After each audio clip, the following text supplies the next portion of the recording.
ನಮಸ್ಕಾರ ವೀಕ್ಷಕರೇ, ನಿಮಗೆಲ್ಲರಿಗೂ ನನ್ನ ಯೂಟ್ಯೂಬ್ ಚಾನಲ್ಗೆ ಸ್ವಾಗತ. ನಿನ್ನೊಲವಿನ ಆಸರೆಯಲ್ಲಿ ಭಾಗ 104. ನಾನು ನಿನ್ನ ಕಣ್ಣಿಗೆ ಚೆನ್ನಾಗಿ ಕಂಡ್ರೆ ಸಾಕು, ನಿಂಗೇನಿಷ್ಟಾನೋ ಅದನ್ನು ಹಾಕ್ತೀನಿ. ಮದುವೆ ಆದಾಗಿಂದ ಅದೇ ಕೆಲಸ ತಾನೇ ಮಾಡ್ತಾ ಇರೋದು ಎಂದು ಹೇಳಿ ಹುಬ್ಬು ಕುಣಿಸಿ ನಕ್ಕ ವೇದಾಂತ್. ನಿನ್ನ ಇಂಟ್ರೆಸ್ಟ್ ನೋಡಿದರೆ ನಾಳೆನೇ ಮುಂಬೈಗೆ ಹೋಗ್ತಾ ಇದ್ದೀವಿ ಅನ್ಕೋಬೇಕು. ಟಿಕೆಟ್ ಇನ್ನೂ ಬುಕ್ ಮಾಡಿ ಆಗಿಲ್ಲ ಮೇಡಮ್. ಅವಳನ್ನು ಕೀಟಲೆ ಮಾಡಿ ನಕ್ಕ ವೇದಾಂತ್.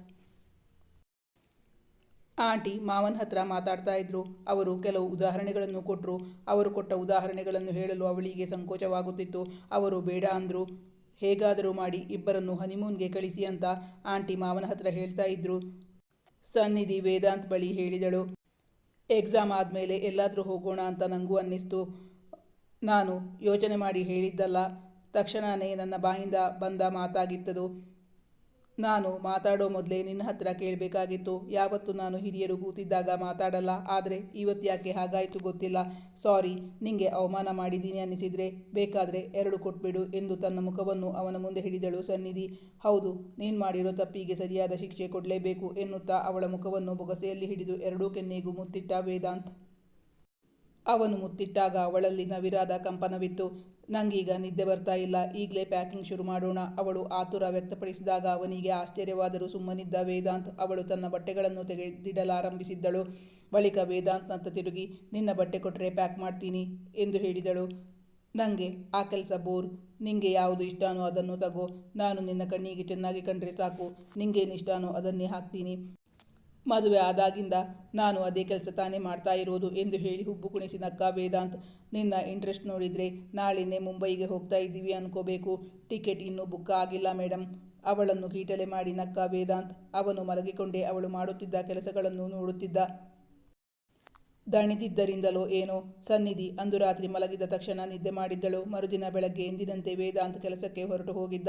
ಅಂದು ಸಂಜೆ ವೇದಾಂತ್ ಆಫೀಸಿನಿಂದ ಬರುವಾಗ ಸನ್ನಿಧಿ ಮಹಡಿಯ ಮೇಲಿದ್ದಳು. ಅವನ ಕಣ್ಣುಗಳು ಅವಳಿಗಾಗಿ ಸುತ್ತಲೂ ಅರಸಿತು. ಎಲ್ಲೂ ಕಾಣಿಸಲಿಲ್ಲ. ಅವಳ ಎಕ್ಸಾಮ್ ಮುಗಿದ ಬಳಿಕ ಪ್ರತಿದಿನವೂ ಅವನು ಆಫೀಸ್ನಿಂದ ಬಂದ ಕೂಡಲೇ ಬಿಸಿ ಬಿಸಿಯಾದ ತಿಂಡಿಯ ಜೊತೆಗೆ ಹೊಗೆಯಾಡುತ್ತಿದ್ದ ಕಾಫಿ ರೆಡಿ ಮಾಡಿ ತರುತ್ತಿದ್ದಳು ಸನ್ನಿಧಿ. ಅವನಿಗಾಗಿ ತಿಂಡಿ ಕಾಫಿ ಅವಳೇ ತಯಾರಿಸುತ್ತಿದ್ದಳು.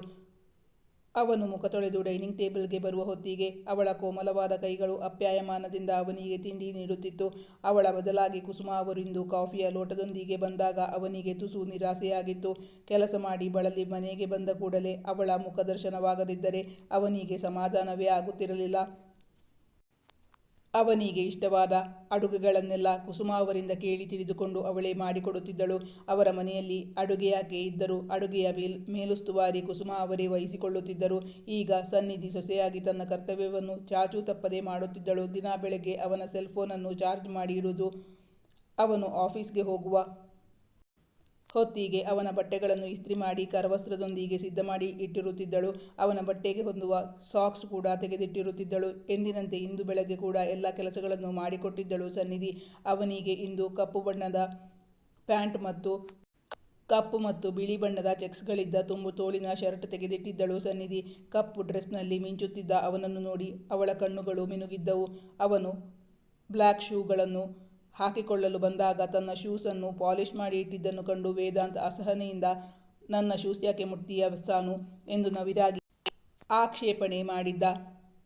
ಆಗ ಸನ್ನಿಧಿ, ಯಾಕೆ ನಾನದನ್ನು ಮುಟ್ಬಾರ್ದು? ಹಾಗಂತ ಅದಲ್ಲಿ ಬರೆದಿಲ್ವಲ್ಲ ಎಂದವಳು ತುಂಟತನದಿಂದ ಕೇಳಿದಾಗ, ಸಾನು, ನೀನು ನನ್ನ ಶೂಸ್ ಮುಟ್ಟೋದು ನಂಗಿಷ್ಟ ಆಗಲ್ಲ ಅಂತ ಹೇಳಿದೆ ಎಂದು ಸ್ವಲ್ಪ ಬಿರುಸಾಗಿಯೇ ಹೇಳಿದ. ನೀನು ನನಗಾಗಿ ಎಷ್ಟೊಂದು ಸಹಾಯ ಮಾಡಿದ್ದೀಯಾ. ನಿನ್ನ ಕೆಲಸ ನಿನ್ನ ಪತ್ನಿಯಾದ ನಾನು ಮಾಡಿಕೊಡೋದ್ರಲ್ಲಿ ತಪ್ಪೇನಿದೆ?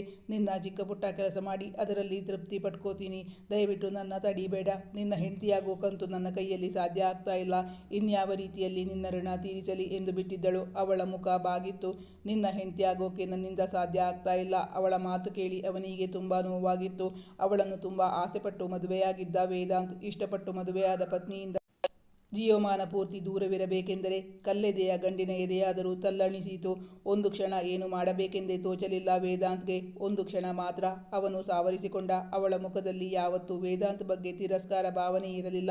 ಕಣ್ಣುಗಳಲ್ಲಿ ಆತಂಕ, ಭಯ, ಗೊಂದಲ ಇಣುಕುತ್ತಿತ್ತು. ತುಟಿಗಳು ನವಿರಾಗಿ ನಡುಗುತ್ತಿದ್ದವು. ಸಾನು, ನಿಂಗೆ ನನ್ನ ಕಂಡ್ರೆ ಭಯನಾ?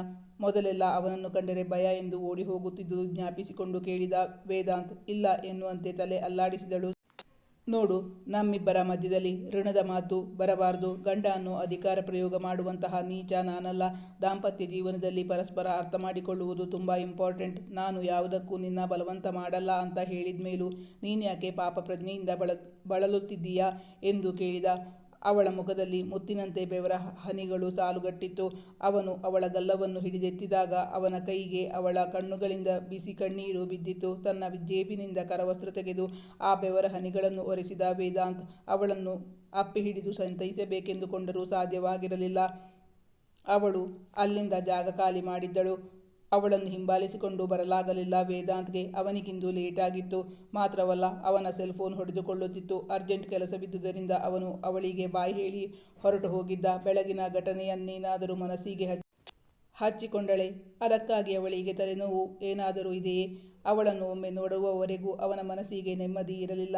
ತನ್ನ ಬಗ್ಗೆ ಇಷ್ಟೊಂದು ಆದರ ಕಾಳಜಿ ತೋರುವ ಹುಡುಗಿ ತನ್ನ ಒಲವಿಗೇಕೆ ಸ್ಪಂದಿಸುವುದಿಲ್ಲ ಎಂಬುದು ಯಕ್ಷಪ್ರಶ್ನೆಯಾಗಿಯೇ ಉಳಿದು ಹೋಗಿತ್ತು ವೇದಾಂತ್ನ ಮನಸ್ಸಿನಲ್ಲಿ.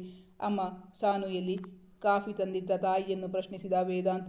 ಮಧ್ಯಾಹ್ನ ಊಟ ಮಾಡಿ ಮೇಲೆ ಹೋದವಳು. ಮತ್ತೆ ಕೆಳಗೆ ಬಂದಿಲ್ಲ. ಬಹುಶಃ ನಿದ್ದೆ ಮಾಡ್ತಾ ಇದ್ದಾಳೇನೋ ಅಂತ ಸುಮ್ಮನಾದೆ. ಕುಸುಮ ಅವರು ಹೇಳಿದಾಗ ಅವನು ಆತಂಕದಿಂದ, ಹುಷಾರಾಗಿದ್ದಾಳೆ ತಾನೇ ಎಂದು ವಿಚಾರಿಸಿದ. ಯಾಕೋ ಗೊತ್ತಿಲ್ಲ, ಇವತ್ತು ಬೆಳಗಿನಿಂದ ಸ್ವಲ್ಪ ಮಂಕಾಗಿದ್ಲು. ಮಧ್ಯಾಹ್ನ ಕೇಳುವಾಗ ಅಂತಹದೇನಿಲ್ಲ ಆಂಟಿ, ಸ್ವಲ್ಪ ತಲೆನೋವು ಅಂತ ಹೇಳಿದ್ಲು. ಆತಂಕ ಪಡುವಂಥದ್ದು ಏನೂ ಇಲ್ಲ ಬಿಡು. ನಿದ್ದೆ ಮಾಡಿ ಎದ್ರೆ ಸರಿ ಹೋಗ್ತಾಳೆ. ಅವಳಾದರೆ ದಿನಕ್ಕೊಂದು ಹೊಸ ತಿಂಡಿ ಮಾಡ್ತಾಳೆ. ನನಗೆ ಅಂತಹ ತಿಂಡಿಗಳನ್ನೆಲ್ಲ ಮಾಡೋಕೆ ಬರಲ್ಲ. ನಮ್ಮ ಕೆಲಸದಮ್ಮನಿಗೂ ಈಗಿನ ಕಾಲದ ಚಾಟ್ಸ್ ಮಾಡೋಕೆ ಬರಲ್ಲ.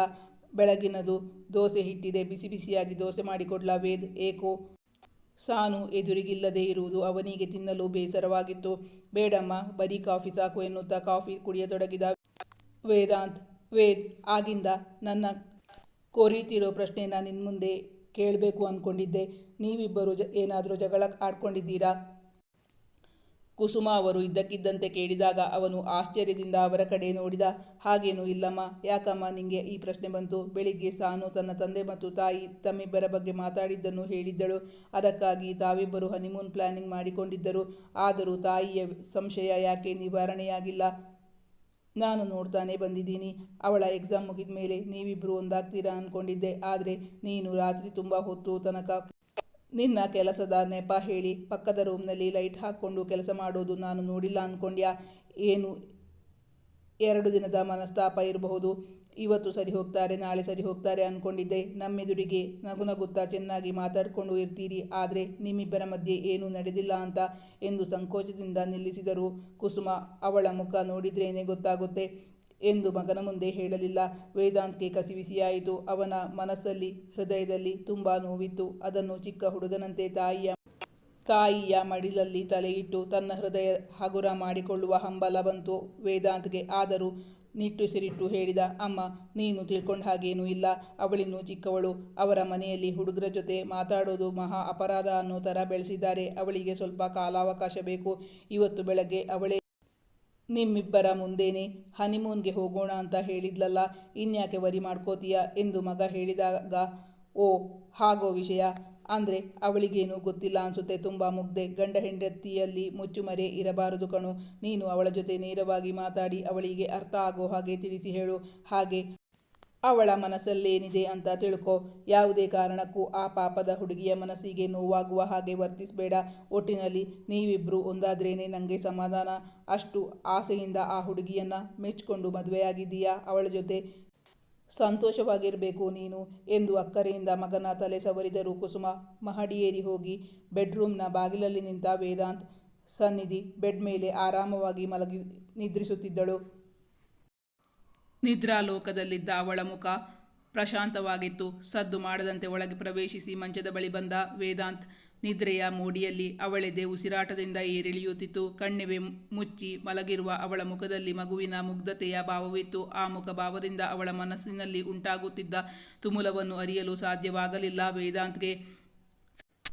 ಸನ್ನಿಧಿಗೆ ಎಚ್ಚರವಾದಾಗ ಆಗಲೇ ದೀಪ ಹಚ್ಚುವ ಹೊತ್ತಾಗಿ ಬಿಟ್ಟಿತ್ತು. ರೂಮ್ನಲ್ಲಿ ಅವಳ ಮುಖವನ್ನೇ ಇಣುಕಿ ನೋಡುತ್ತಾ ನಿಂತಿದ್ದ ವೇದಾಂತ್ ಒಳಗೆ ಬಂದು, ಎಷ್ಟೊತ್ತು ಮಲಗೋದು ಚಿನ್ನ? ಇವತ್ತು ಸಂಜೆಯ ನಿನ್ನ ಡ್ಯೂಟಿ ನೀನು ಮಾಡೇ ಇಲ್ಲ. ನಾನೇ ಬಂದು ಎಬ್ಬಿಸೋಣ ಅಂತಿದ್ದೆ. ಆಗಲೇ ದೀಪ ಹಚ್ಚೋ ಹೊತ್ತಾಗಿದೆ ಗೊತ್ತಾ ಎಂದು ಅವಳನ್ನು ಕೇಳಿದಾಗ ನಿದ್ದೆಯ ಮಂಪರಿನ್ನೂ ಅವಳ ಕಣ್ಣಿಂದ ಬಿಟ್ಟಿರಲಿಲ್ಲ. ರೂಮ್ನಲ್ಲಿ ಮಂದ ಬೆಳಕಿತ್ತು. ಎಲ್ಲ ಅಣ್ಣನಿಂದಲೇ ಆಗಿದ್ದು. ಅವನು ನನ್ನ ಕೈ ತಿರುಚಿಲ್ಲ ಅಂದರೆ ಅವಳು ಏನೋ ಹೇಳುತ್ತಿದ್ದಾಳೆಂದು ವೇದಾಂತ್ಗೆ ಅರ್ಥವಾಗುತ್ತಿರಲಿಲ್ಲ. ಅವನು ನಿಬ್ಬೆರಗಾಗಿ ಅವಳತ್ತ ನೋಡಿದ. ಅವಳು ನಿದ್ದೆಯಲ್ಲಿ ಕನವರಿಸುತ್ತಿದ್ದಾಳೆಂದು ಅವಳ ಭುಜ ಹಿಡಿದು ಅಲುಗಿಸಿದ. ಏನಂದೆ ಸಾನು, ನಿಮ್ಮಣ್ಣನಿಂದ ನಿಂಗೆ ಏನಾಯಿತು? ಅವನು ನಿಂಗೆ ಏನು ಮಾಡ್ದ? ನೋವು ಮಾಡಿದಾನ? ಯಾವಾಗ? ಎಲ್ಲಿಗೆ? ಅವನು ಆಶ್ಚರ್ಯದಿಂದ ಅವಳಿಗೆ ಪ್ರಶ್ನೆಗಳ ಮೇಲೆ ಪ್ರಶ್ನೆಗಳನ್ನು ಹಾಕಿದಾಗ ಅವಳು ನಿದ್ದೆಯಿಂದ ಬಡಿದೆಬ್ಬಿಸಿದವಳಂತೆ ಬೆಚ್ಚಿದಳು. ಆಂ, ಏನು? ಏನು ಅರಿಯದೆ ಅವನನ್ನು ಪ್ರಶ್ನಿಸಿದಳು. ಅವನು ಮತ್ತದೇ ಪ್ರಶ್ನೆ ಕೇಳಿದಾಗ ಗೊಂದಲದ ಬೆಳಕೊಂದು ಅವಳ ಕಣ್ಣಲ್ಲಿ ಮೂಡಿ ಮಾಯವಾಯಿತು. ಅವಳು ಅವನನ್ನು ನೋಡಿ ತಡವರಿಸುತ್ತಾ, ಬಹುಶಃ ನನಗೆ ಕನಸು ಬಿದ್ದಿರಬೇಕು. ಕನಸಲ್ಲಿ ಏನು ಅಂದಿರಬೇಕು. ನೀನು ಬಂದ ತಕ್ಷಣ ನನ್ನ ಎಬ್ಬಿಸಬಾರ್ದಾಗಿತ್ತ ಎಂದವಳು ಆಕ್ಷೇಪಿಸಿದಾಗ ಅವನು ಅದಕ್ಕೆ ಉತ್ತರಿಸದೆ ಅವಳ ಹಣೆ ಮುಟ್ಟಿ ನೋಡಿದ. ತಲೆನೋವು ಅಂತ ಇದ್ಯಂತೆ. ಅಮ್ಮ ಹೇಳಿದ್ರು. ಈಗ ಹೇಗಿದೆ? ಜ್ವರ ಗಿರ ಬಂದಿಲ್ಲ ತಾನೆ? ಹಾಗೇನಾದರೂ ಇದ್ರೆ ಹೇಳು, ನಮ್ಮ ಪ್ರೋಗ್ರಾಂ ಪೋಸ್ಟ್ಪೋನ್ ಮಾಡೋಣ ಅವಳನ್ನು ವಿಚಾರಿಸಿದ. ಗೊಂದಲಗೊಂಡಿದ್ದ ಅವಳ ತಲೆ ಅವನ ಹಿತವಾದ ಬಿಸಿ ಸ್ಪರ್ಶದಿಂದ ತಿಳಿಯಾಯಿತು. ಇಲ್ಲಪ್ಪ, ಜ್ವರ ಬಂದಿಲ್ಲ.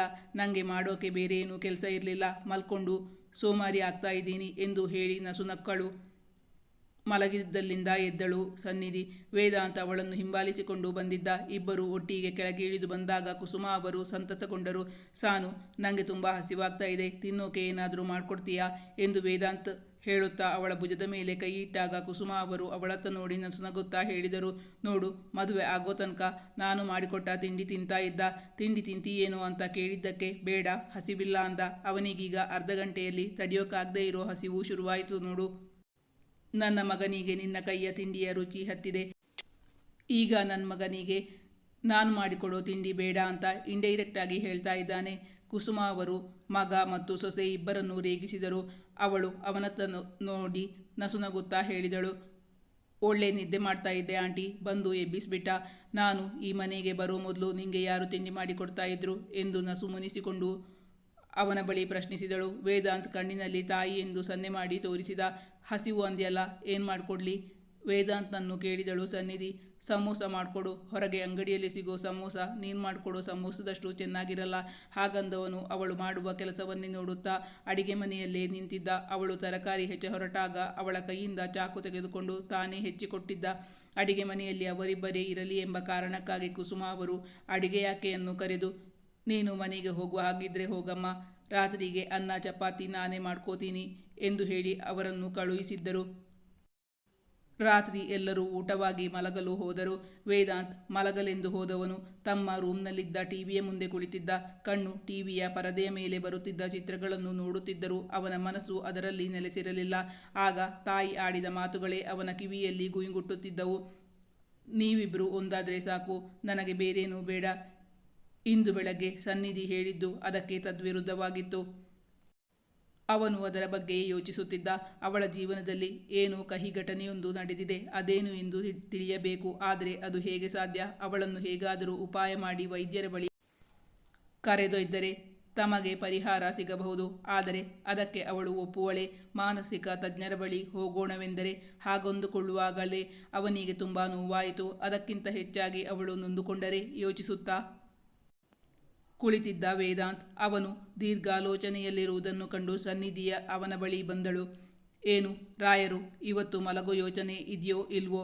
ಇಲ್ಲಾಂದರೆ ಟಿವಿಯ ವಾಲ್ಯೂಮ್ ಕಡಿಮೆ ಮಾಡು, ನನಗೆ ನಿದ್ದೆ ಬರ್ತಾ ಇದೆ ಎಂದು ಸನ್ನಿಧಿ ಹೇಳಿದಾಗಲೇ ಅವನು ಬಾಹ್ಯ ಪ್ರಪಂಚಕ್ಕೆ ಬಂದಿದ್ದು. ಹಾಂ ಸಾನು, ಡ್ಯಾಡಿ ಇವತ್ತು ಟಿಕೆಟ್ ಬುಕ್ ಮಾಡಿಸಿದಾರಂತೆ. ಆಗಲೇ ನನ್ನ ಹತ್ರ ಹೇಳಿದರು. ನಿನ್ನ ಹತ್ರ ಹೇಳೋದನ್ನೇ ಮರೆತೆ. ಅವನು ಈಗ ಆ ವಿಷಯವನ್ನು ನೆನಪಿಸಿಕೊಂಡು ನೀರಸವಾಗಿ ಹೇಳಿದ್ದ. ಅವಳ ಕಣ್ಣುಗಳು ಅರಳಿದವು, ನಕ್ಷತ್ರದಂತೆ ಹೊಳೆಯುತ್ತಿದ್ದವು. ಹೌದಾ? ಯಾವಾಗಕ್ಕೆ? ಹಾಗಾದರೆ ನಾವು ಮುಂಬೈಗೆ ಹೋಗೋದು ಕನ್ಫರ್ಮ್ ತಾನೇ?